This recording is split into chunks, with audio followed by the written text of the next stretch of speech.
Olá, alunos e alunas! Nossa aula de hoje é sobre o quadro Suzana e os Anciãos, da pintora italiana Artemisia Gentileschi. Este quadro, ele representa uma passagem da Bíblia que está no livro de Daniel, capítulo 13. Aí você talvez esteja se perguntando, mas não tem capítulo 13 no livro de Daniel. Nas Bíblias católicas, usadas pela Igreja Católica Romana, Católica Ortodoxa, há um capítulo 13 e 14 no livro de Daniel. Nas Bíblias evangélicas, protestantes e mesmo na Bíblia hebraica, ele não está lá. Né? Mas a história de Suzana e dos anciãos, ela sempre foi muito popular nas representações de arte cristã. E a primeira representação que a gente conhece dessa história é do século II. Mas você não conhece a história. Eu vou começar contando a história por trás deste quadro. E depois a gente vai passar para a autora. A história de Suzana e dos anciãos é a seguinte, né? Havia uma mulher muito virtuosa, casada com um homem muito rico. Eles estavam no exílio na Babilônia, é o livro de Daniel, afinal de contas. E este casal ele tinha uma casa muito bonita, com um jardim particularmente bonito e bem arrumado, e que era aberto para que as pessoas pudessem lá visitar, passear, ficar embaixo das árvores. Enfim, havia dois anciãos, juízes do povo de Israel, que visitavam esse jardim e eles estavam apaixonados ou tomados por interesse pela Suzana. E um dia eles decidiram atacar a jovem, Suzana, essa jovem mulher. Eles se esconderam no jardim e eles ficavam stalkeando a Suzana, volta e meia, nesse jardim, sem que ela percebesse. E viram que a Suzana tinha mandado as suas servas irem buscar ungüentos e toalhas e fecharem as portas do jardim, porque ela ia tomar banho, né, nesse jardim. Enquanto as servas estão fora, os dois anciãos eles chegam e atacam a Suzana e dizem que se ela não se deitasse com eles, eles iriam acusá-la de adultério. A Suzana recusa, de todas as formas, a proposta indecente, e aí nos vários quadros nós temos várias situações, inclusive de ataque, enfim, vários quadros de vários pintores ao longo de vários séculos. Como eu falei, o primeiro lá no século II e há quadros da Suzana até o século XX. Vou deixar links para vocês na descrição do vídeo. Enfim. A Suzana se recusa e eles têm a cara de pau, de acusarem a Suzana de adultério, como eles haviam ameaçado, e convocam um julgamento público. Se ela fosse achada culpada, ela seria morta, apedrejada. Só que no meio da multidão havia um jovem chamado Daniel, que pede a palavra e faz a proposta de tentar resolver a situação, conversando em separado com cada um dos envolvidos, a Suzana e cada um dos anciãos. Os dois velhos não tinham combinado a sua versão, porque eles acusaram a Suzana publicamente de ter se deitado com um homem embaixo de uma das árvores do jardim. E Daniel vai perguntar para cada um em separado qual era a árvore em que eles viram a Suzana. Como eles vão contar histórias diferentes, os dois é que acabam sendo mortos. Então, essa história da mulher virtuosa acusada, ou da mulher sedutora, que está se banhando e se torna alvo da luxúria de dois homens, é constantemente representada.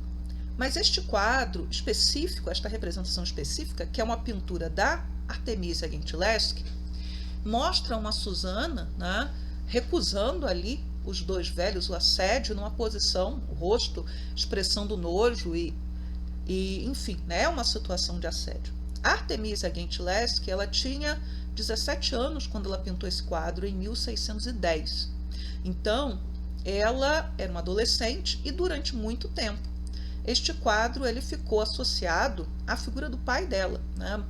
Então, na história da arte, se acreditava que o pai dela, que era o Orazio Gentileschi, que era um grande pintor à época, é que ele que teria pintado este quadro.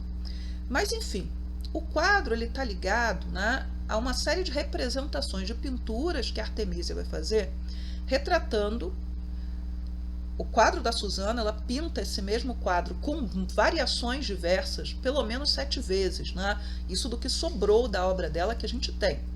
E ela vai ser lembrada muito a partir do século XX, porque durante muito tempo a figura dela ficou esquecida, como uma mulher que vai pintar situações de mulheres reagindo com violência ou se vingando dos homens. E a gente vai mostrar essas representações. Artemísia, ela tem uma obra muito grande e muitos trabalhos dela sobraram até os nossos dias. E só que a partir do século XX, quando a pintora é resgatada, assim como outras mulheres na história da arte que tinham ficado esquecidas, a Artemísia ela é retomada principalmente sob uma ótica de leitura feminista, de uma mulher que vai pintar principalmente mulheres. Mais de 90% dos quadros dela são protagonizados por mulheres, ou tem mulheres ali dentro do quadro.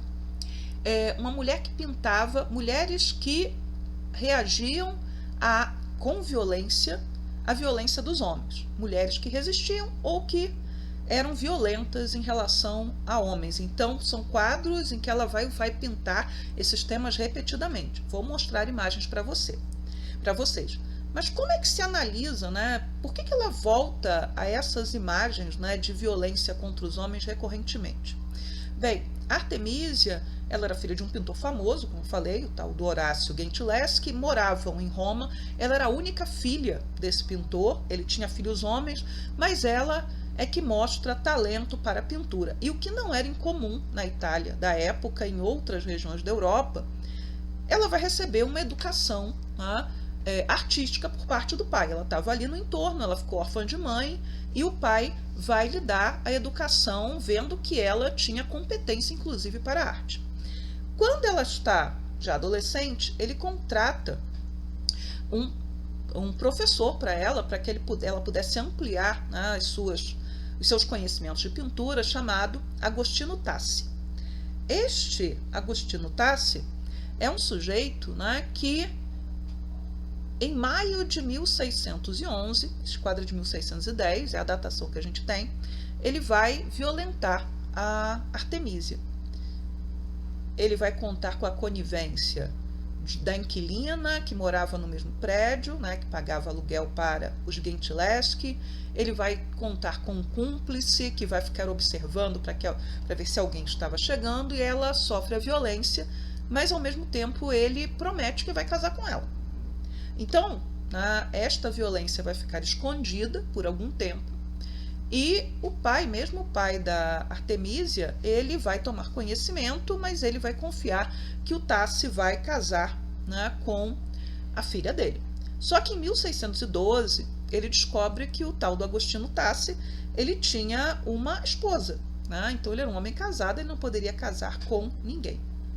Por conta disso, o Horácio Gentileschi, ele vai iniciar um processo contra o Agostino Tassi, acusando de ter cometido uma violência contra sua filha, né, e que ele precisava limpar a honra, né, da Artemísia, seja, né, pagando, né, compensando pelo estupro, ou com a prisão, ou qualquer pena que fosse.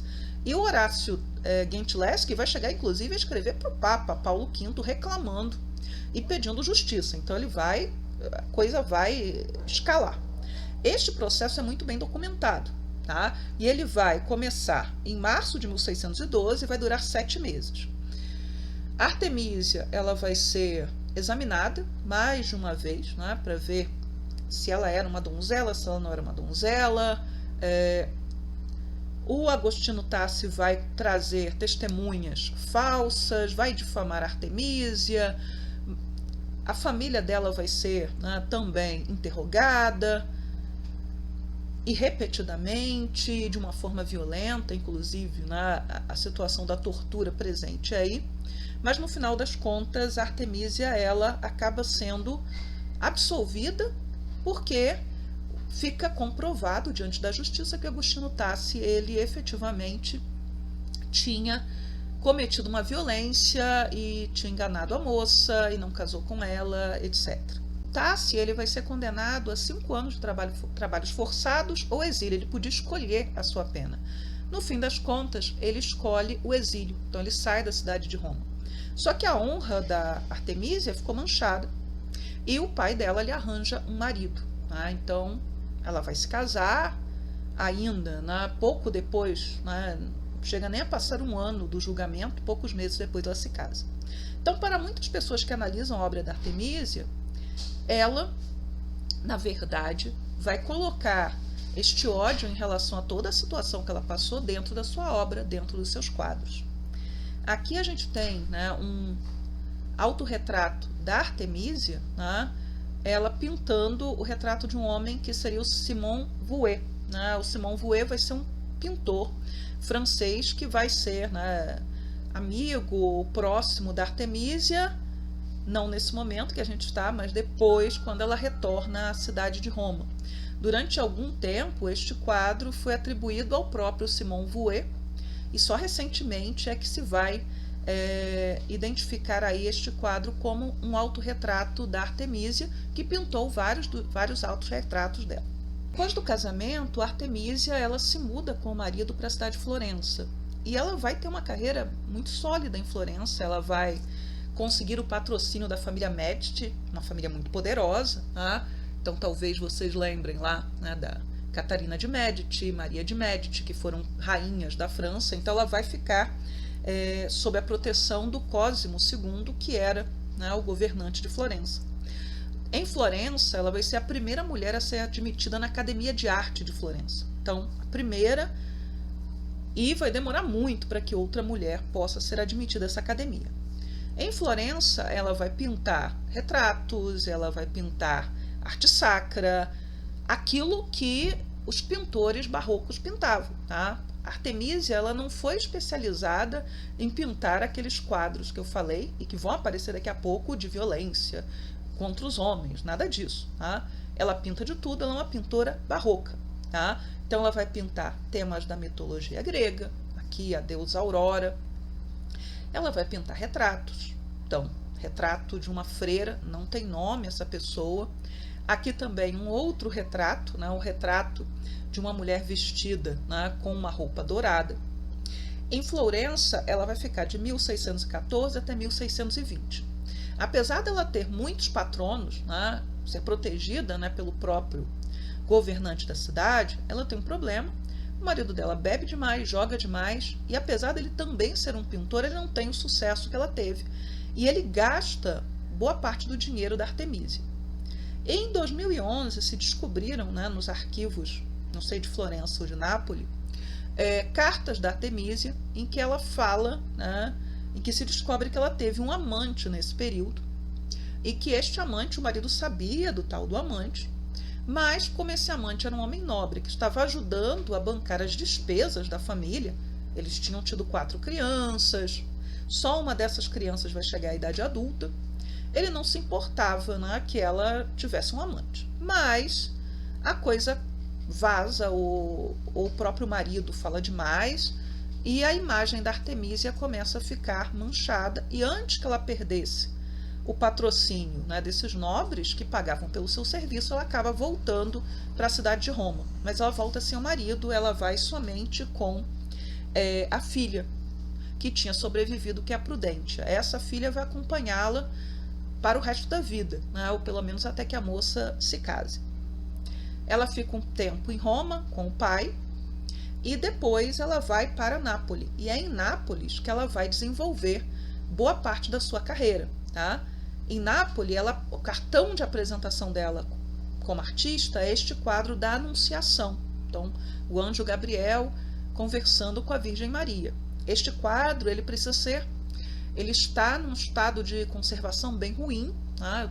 Quando eu estava fazendo a pesquisa, né, havia essa informação, e ele precisa ser restaurado, mas é o quadro que vai apresentá-la, né, ao público de Nápoles, e ela lá vai fazer muito sucesso. Aliás, ela conheceu Galileu Galilei, uma série de artistas, e ela é muito influenciada por um dos maiores pintores do barroco. Ela e o pai são influenciados, que é o Caravaggio, né? Então, Caravaggio, que vocês provavelmente vão estudar em educação artística e o conhecem, é um dos grandes pintores daquele momento, e a arte do Caravaggio vai influenciar a geração inteira ali de pintores italianos barrocos, como é o caso da Artemisia Gentileschi.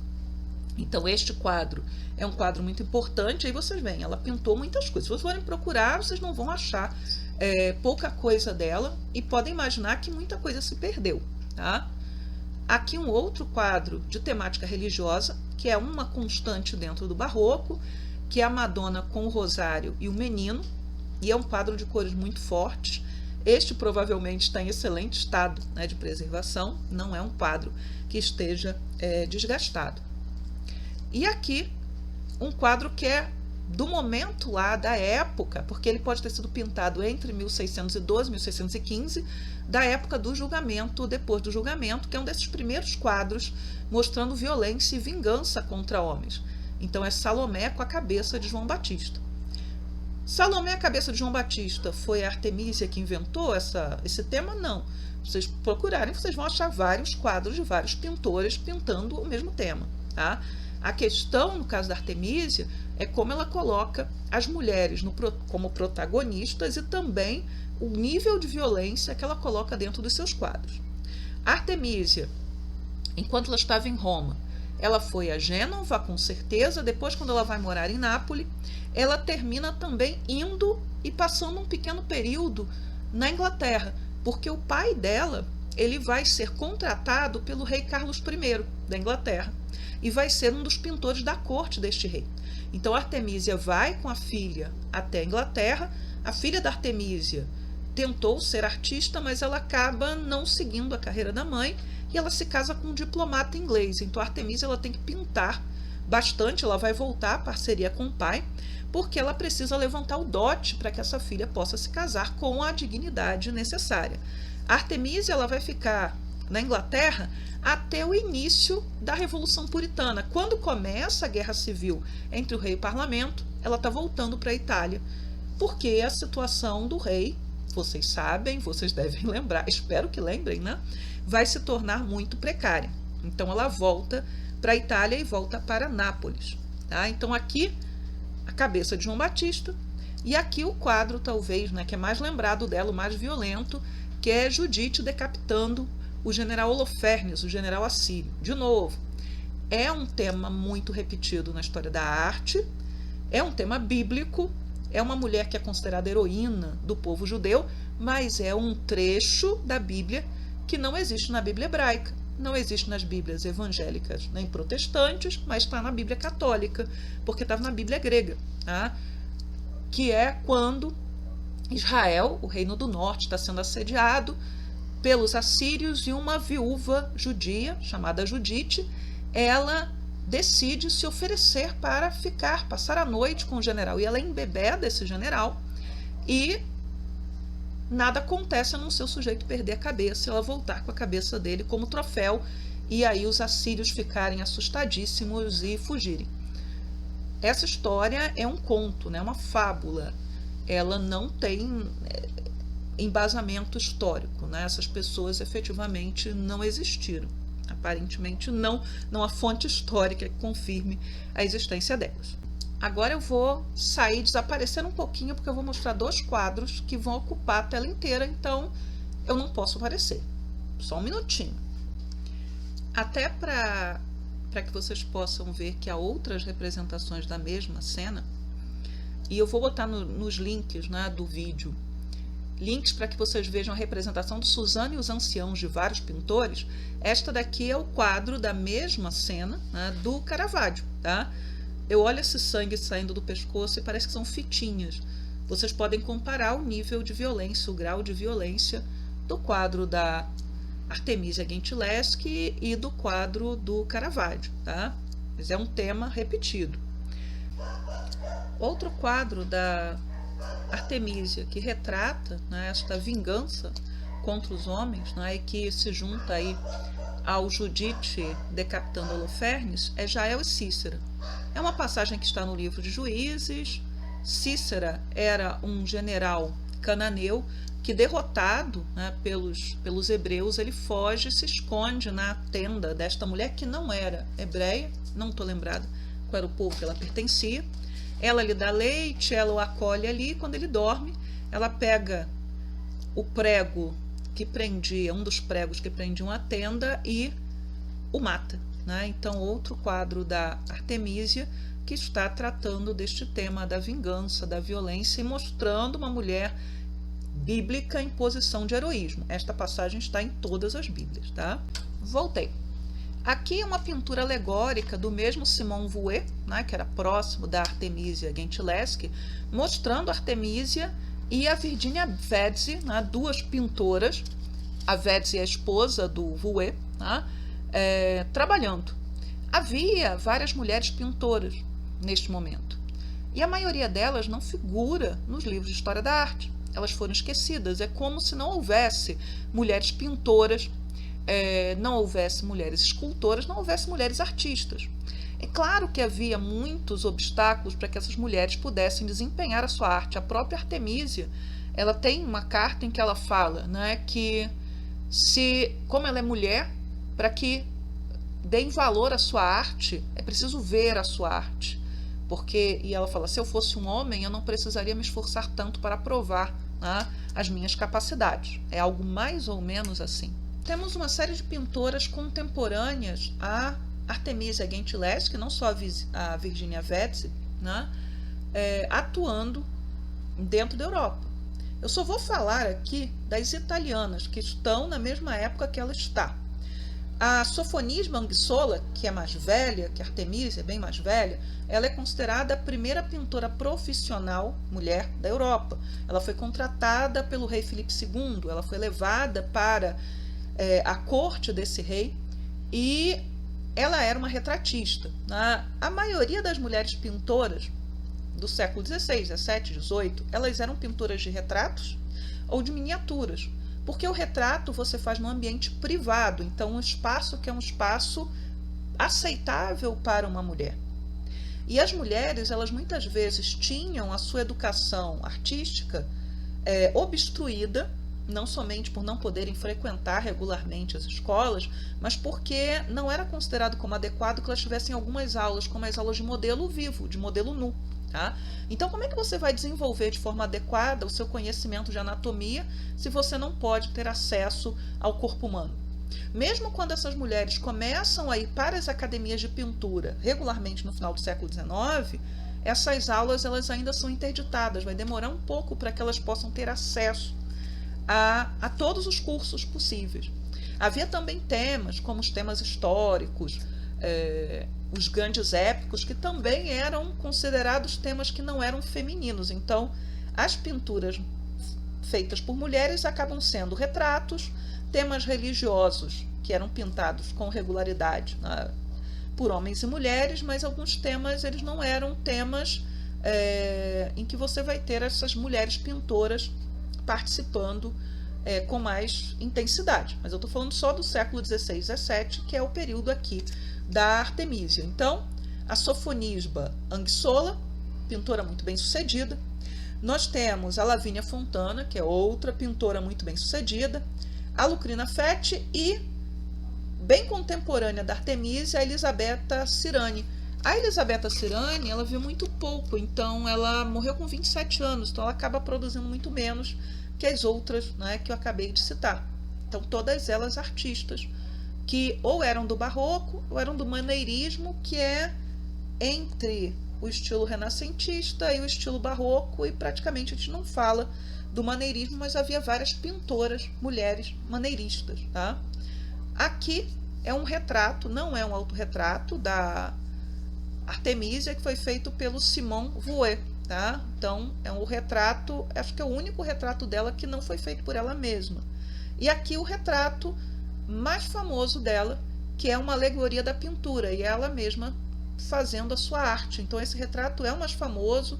Normalmente, toda a exposição da Artemísia usa este retrato como no folder ou nos cartazes de propaganda, porque ele é o retrato mais famoso, né, que ela fez, né, o autorretrato. Depois da sua fase na Inglaterra, Artemísia retorna para a Itália e volta a residir em Nápoles, que vai se tornar a sua casa, é o lugar onde ela vai fazer realmente o maior sucesso e vai ter estabilidade. Durante muito tempo havia dúvida se ela tinha morrido em 1652 ou 1653, mas se encontrou uma encomenda de trabalho dela de 1654. Então ela morreu em 1654, é a data consenso agora, e no final da vida parte do trabalho já era feita por um assistente, né, que ela tinha, que vai lhe apoiar aí nessa carga de trabalho que ela já não tinha mais condição de fazer pela sua idade, saúde, etc. O túmulo dela ficava em Nápoles, mas a igreja onde ele estava localizado foi destruída durante a Segunda Guerra Mundial, então a gente não tem os restos mortais da Artemísia. Como é que pode cair Suzana e os Anciãos pode aparecer como numa prova do Paz? Pode aparecer dentro das artes visuais. E aí para discutir as características do barroco e aquilo que se vê dentro do quadro. Mas pode aparecer também para discutir as mulheres na história da arte, que é o tema aqui dessa aula, que acho que ficou um pouco confusa, pelo menos eu estou achando que ela não está muito organizada, embora eu tenha pensado bastante antes de gravar. História das mulheres na arte, pode aparecer também, né, para discutir a questão do assédio. O próprio quadro pode ser usado, né, dentro de um tema motivador de redação, para falar da questão do assédio às mulheres. E aí eu recomendo muitíssimo que vocês abram os links que eu vou deixar lá, para ver como outros autores representam a mesma cena. Neste quadro está muito clara a situação do assédio e da rejeição e do nojo, mas em outros parece muito mais, a visão de alguns artistas parece muito mais, está muito mais interessada em expor o corpo da mulher, da modelo, né, da Suzana, ou até mostrar a Suzana como uma mulher vaidosa, que por ser vaidosa estava ali tomando banho em um local semipúblico, né? O quadro do Tintoretto, que tem lá, que é muito famoso e que é contemporâneo da Artemísia, ele tem essa visão, né? Ele mostra essa visão. Vocês vão localizar esse quadro, se abrirem os links que eu falei, vocês vão ver o quadro. A Artemísia, né, ela acabou se tornando, né, até já disse isso rapidamente em algum lugar, um ícone feminista, né? Então ela é estudada, né, pelas autoras feministas que trabalham com história da arte, e ela foi escolhida, né, o nome dela foi colocado na associação que dá desde 2007 o prêmio, né, para quadrinistas mulheres, a Associação Artemísia. Então é um prêmio que foi organizado por quadrinistas francesas e que todos os anos acontece a cerimônia no dia 9 de janeiro, que é o aniversário da Simone de Beauvoir. Então, muitas vezes, o estudo da Artemísia ele acaba se confundindo com as temáticas feministas. Ela certamente era uma mulher consciente da sua situação como mulher, da violência que ela sofreu e das desvantagens que ela tinha no mundo artístico, como mulher que tinha que se afirmar. No entanto, a gente não deve simplesmente dizer que a Artemísia é uma pintora feminista, isso seria anacronismo, ela é lá do século XVI, XVII, e mais ainda esquecer que ela pintou de tudo, retrato, arte sacra, mitologia greco-romana, tudo que outros pintores pintavam naquela época, ela pintava também, mas ela vai ter uma atenção muito grande à questão das mulheres e do protagonismo das mulheres e aos quadros de vingança que ela pinta.